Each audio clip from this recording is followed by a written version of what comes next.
আগামী ফেব্রুয়ারিতে রমজান শুরুর আগে অনুষ্ঠিত হতে যাওয়া জাতীয় নির্বাচন সামনে রেখে যুগপথের মিত্রদের সঙ্গে বৈঠক করেছেন তারেক রহমান।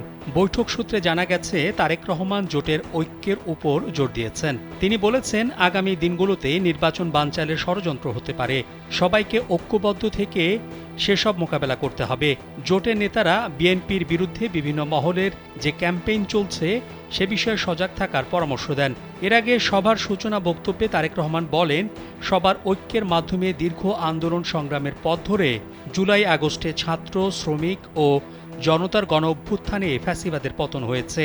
তিনি প্রত্যাশা ব্যক্ত করে বলেন, আসন্ন জাতীয় নির্বাচনের মধ্য দিয়ে জনগণের রায়ে আমরা বাংলাদেশকে একটি গণতান্ত্রিক কল্যাণ রাষ্ট্র হিসেবে গড়ে তুলতে পারব। স্যান্ডেলিনা সো, রূপচর্চায় আভিজাত্য।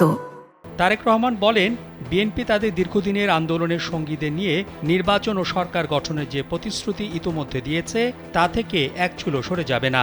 ৮ আগস্ট ১২ দলীয় জোট, জাতীয়তাবাদী সমমনা জোট, এলডিপি ও লেবার পার্টি নেতাদের সঙ্গে মতবিনিময়কালে তিনি এসব কথা বলেন। গুলশানে বিএনপি চেয়ারপারসনের রাজনৈতিক কার্যালয়ে বৈঠকে জোটের নেতারাও বক্তব্য দেন।